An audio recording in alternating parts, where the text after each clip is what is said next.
네, 반갑습니다. 오늘은 수족 냉증에 대해서 말씀드리겠습니다. 수족 냉증 환자들이 굉장히 많습니다. 여러분들의 손발은 따뜻합니까? 차갑습니까? 손을 만져봐서 내 손이 유난히 차다, 그렇게 느끼는 분들이 많이 있죠. 오늘은 수족 냉증, 어떠한 병인가, 어떻게 치료하며 예방할까 말씀드리도록 하겠습니다.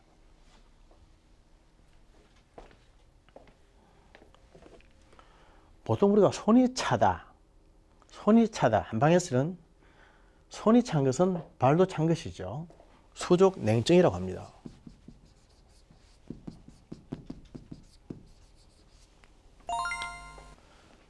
수족 냉증, 손수자는 이렇게 쓴 것이 아니고 이게 맞습니다.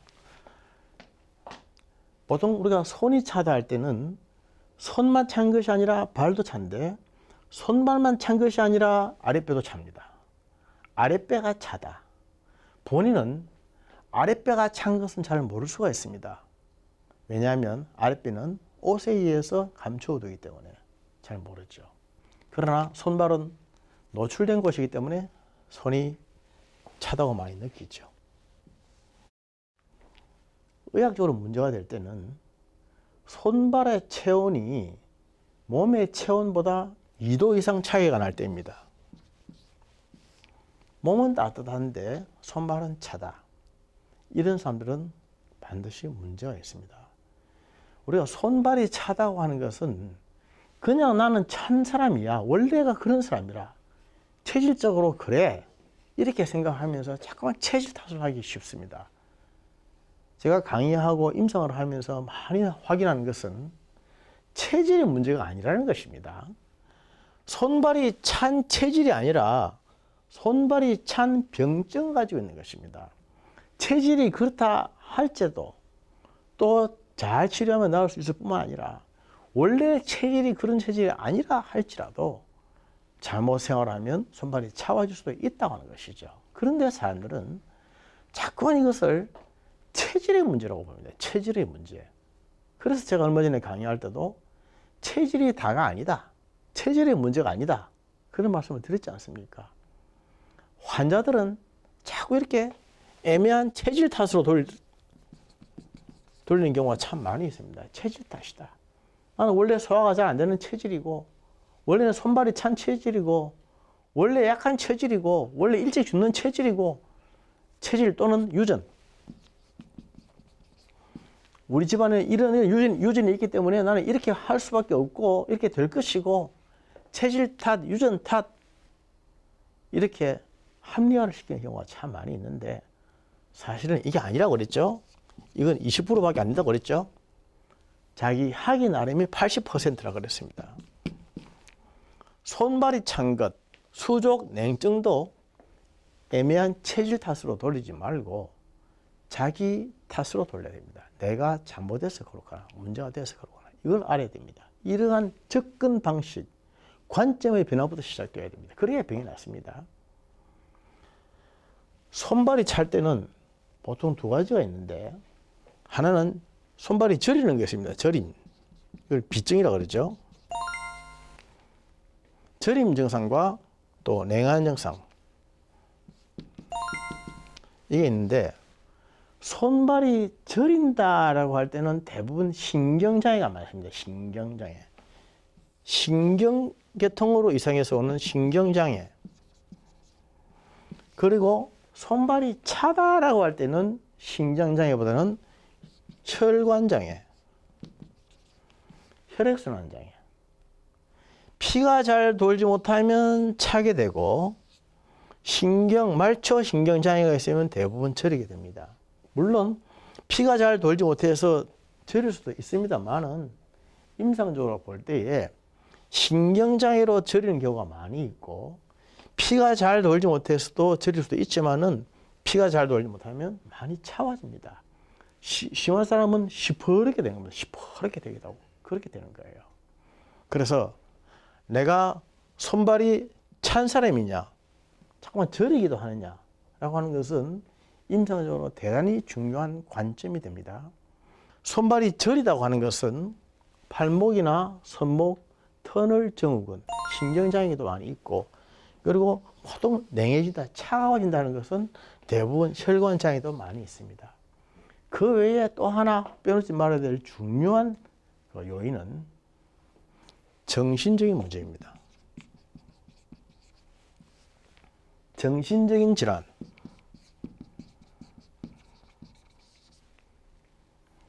우리가 교감신경, 우리의 자율신경에는 교감신경과 부교감신경이 있죠. 교감신경은 긴장하게 하고 흥분하게 하고 불안시키는, 불안하게 만드는 그러한 자율신경이고, 부교감신경은 그 반대입니다.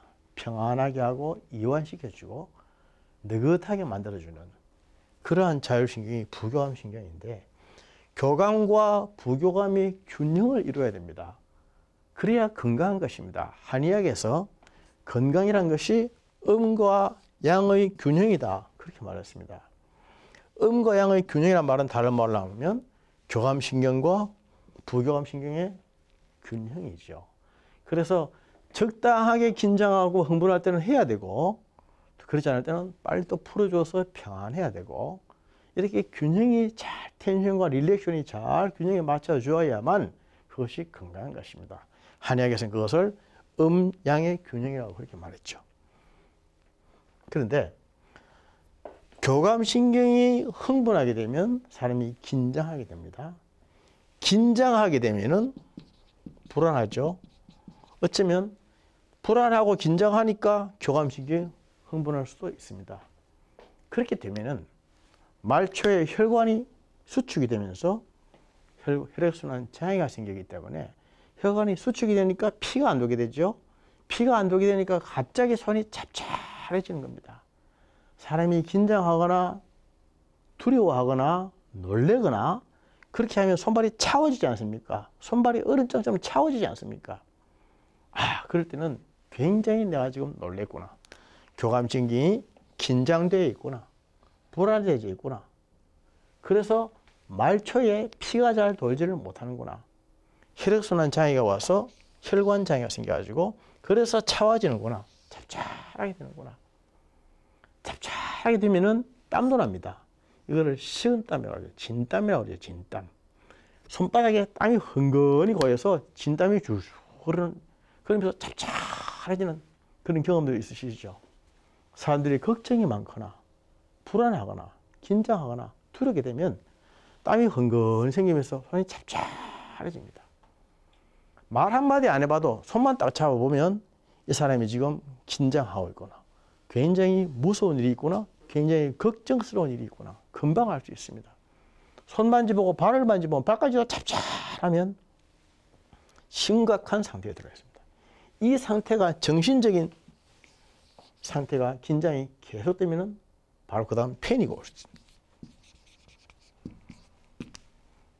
패닉은 공황장애죠. 공황, 패닉 디스오더. 패닉 신드롬, 공황증, 패닉 디스오더, 공황장애.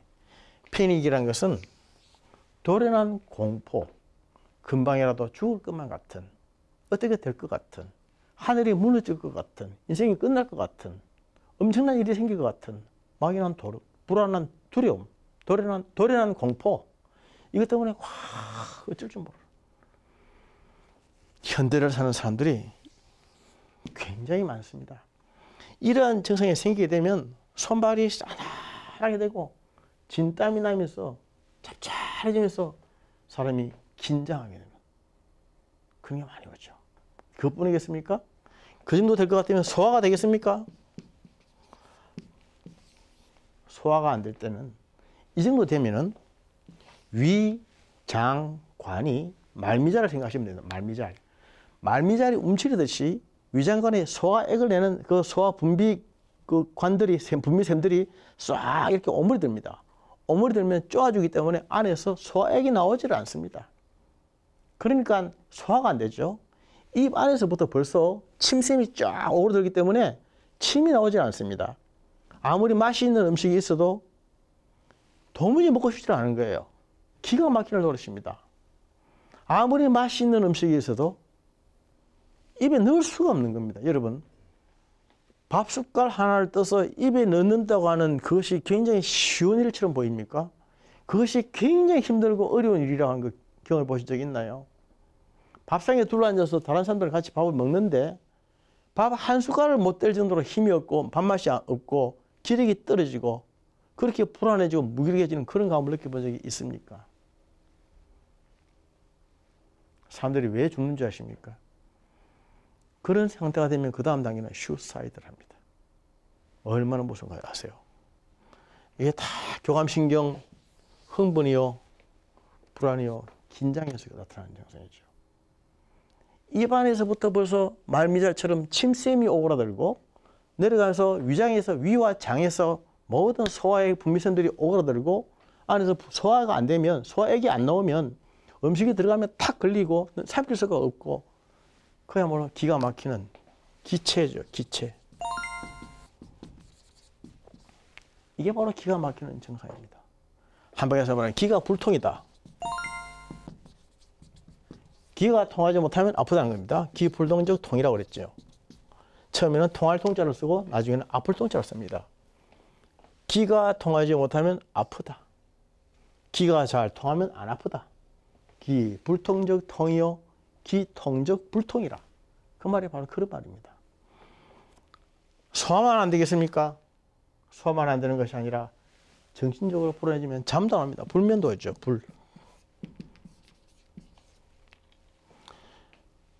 불면이 오고 정신적으로 패닉이 오고 소화가 안 되고 밥맛이 안 나서 밥 한 숟갈을 입에 못 떠넣는 그러한 상태들을 한방에서는 전부 다 불화라고 그럽니다. 담화라고 그럽니다.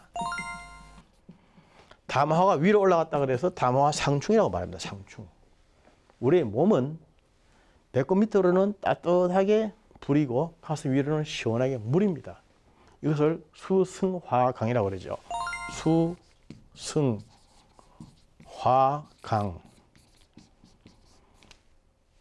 물은 올라가고 불은 내려와야 된다는 것입니다. 물은 올라가서 항상 가슴, 얼굴, 머리 쪽으로는 시원하고 차와야 되고 불은 내려가서 배꼽 밑으로는 따뜻해야 되는 것입니다. 이게 수승화강의 원리입니다. 한겨울에도 사람들은 얼굴은 내놓고 다니고 한여름에도 속옷을 입는 것은 알도리는 항상 따뜻해야 되고 위에는 차와야 되기 때문입니다. 그래서 위에는 차오면 차올수록 냉정한 이성, 냉철한 지성, 분석력, 정확한 분석력, 예리한 통찰력 이런 것들이 생기죠. 그것은 바로 수승. 물이 위로 올라가서 가슴이 시원해야 되고 머리가 시원해야 되는 것입니다. 머리에 열 나면, 머리에 김이 확 나면 아주 이성과 재성과 판단력 다 잃어버리게 되죠.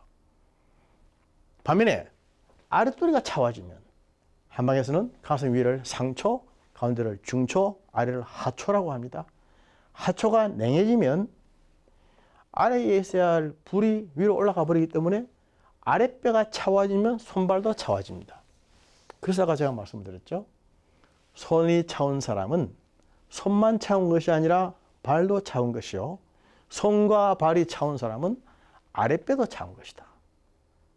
딱 나옵니다. 그래서 손을 만져봐서 손이 찹찹한 사람은 아랫배도 차구나. 보통 이런 사람들은 여성들에게 많이 있습니다. 여성은 호르몬 관계로 남자보다 이런 수족 냉증이 많이 있는데 이런 수족 냉증이 있으면 냉한 것은 한방에서 볼 때 냉한 것은 허한 것입니다. 허약하다고 하는 것은 원기가 부족한 것을 말한 거예요. 한의학에서 허와 실의 개념을 다시 한번 강조해야 되겠는데 허와 실,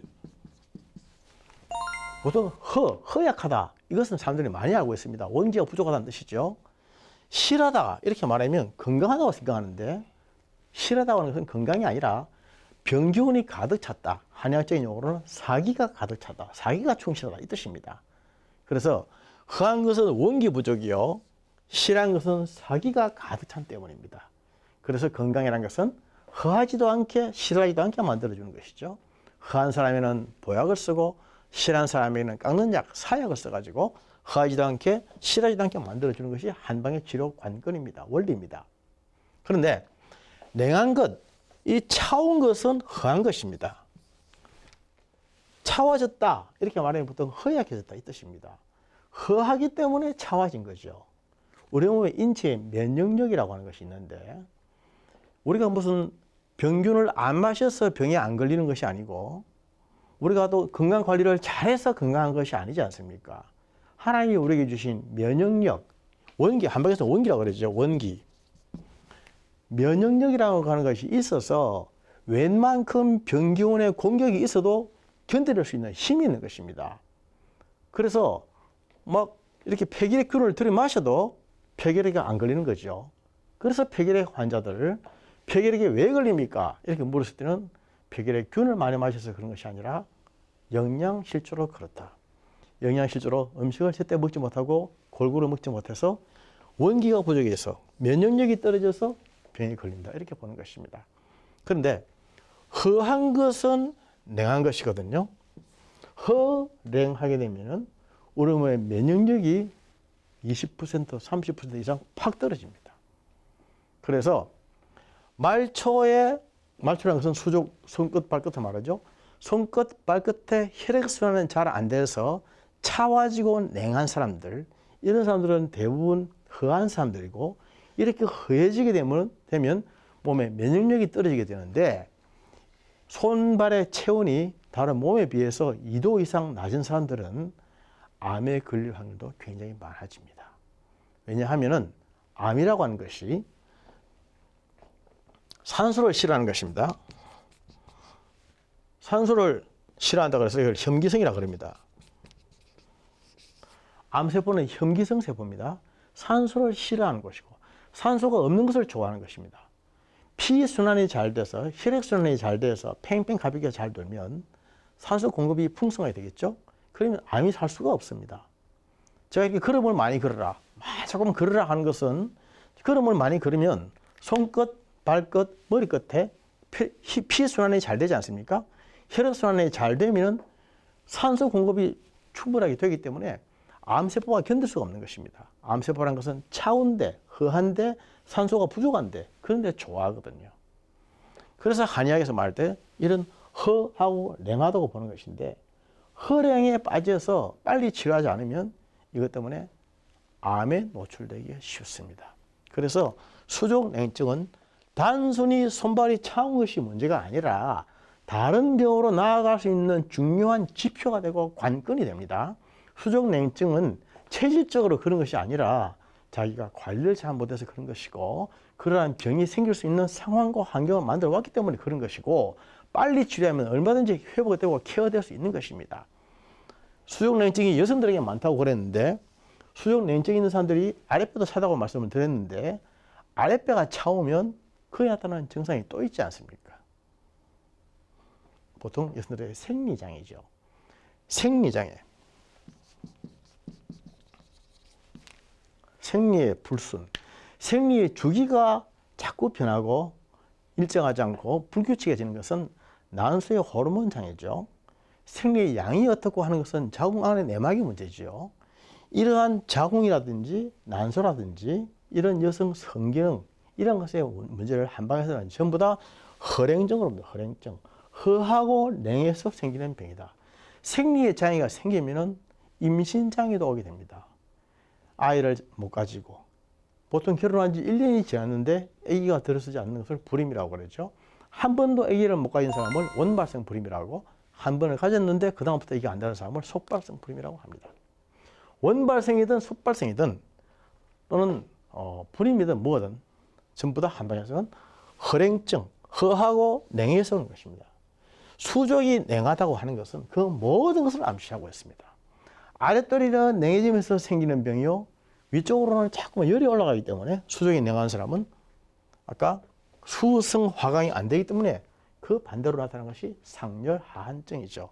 위쪽으로는 열이 생기고 아랫도리는 차워진다. 상열하한증입니다. 머리로는 열이 자꾸만 생기니까 긴장과 두려움이 강해지고 그래서 아까 말한 패닉 이런 것도 올 수가 있고 불면도 올 수 있고 밑으로는 자꾸만 차와지기 때문에 이러한 모든 증상들이 생길 수 있는 거죠. 이게 거꾸로 된 것입니다. 위에는 원래 차와야 한다고 했지 않습니까? 차와야 될 부분이 더워지고 따뜻해야 될 부분이 차워지는 것은 중요한 문제입니다. 수족 냉증이라고 하는 것은 하루아침에 오는 것이 아닙니다. 오랜 시간 동안 자꾸 나쁜 습관, 잘못된 습관, 생활 환경 이런 것들이 원인이 돼서 어느 날 갑자기 탁 나타나는 것입니다. 그럴 때 나타나는 시간이 보통 수십 년 걸린다고 그랬죠. 사람에 따라서 10년에서 한 20년 정도. 어떤 사람은 아주 어릴 때부터 오기도 하지만 어떤 사람들은 보통 중년이 되어서 나타나는 경우도 참 많이 있는데, 특히 여성들의 경우는 아기를 낳고 난 다음에 산 후에 조리를 잘하지 못하면 여성 호르몬의 분비 장애로 밸런스가 안 맞아가지고 이런 수족 냉증이 오는 경우도 참 많이 있고, 수족 냉증이 오는 사람들은 나중에 뼈까지도 약하게 됩니다. 뼈까지도 약하게 돼가지고 뼈 물질이 많이 잘 빠지기 때문에 골감소증, 골다공증, 골소공증 이런 것들이 와서 굉장히 몸 전체가 차워집니다. 수족, 손발만 차운 것이 아니라 몸도 춥다는 것을 많이 느끼게 됩니다. 그래서 보통 남자들은 여름에 더울 때 에어컨 밑에 잘 있지만 여성들은 에어컨을 막 싫어하고 막 이렇게 이불로 덮고 옷으로 덮고 가리고 그러지 않습니까? 그것은 몸 전체가 냉하게 되기 때문에 그렇습니다. 냉한 것은. 여성들이 아기를 낳고 나면은 몸을 도와줘야 됩니다. 피를 보호하고 뼈를 튼튼하게 해주고 몸을 따뜻하게 해주는 약재를 써줘야 되는데, 또 그런 음식을 먹어줘야 되는데 그때 잘 조리하지 못하면 나중에 냉증에 빠지게 됩니다. 냉증은 굉장히 위험한 것입니다. 냉증은 그 자체는 병이 아니지만 어떤 병으로 가고 있는 단계라고 하는 점에서 굉장히 우리가 조심해야 될 사인이죠.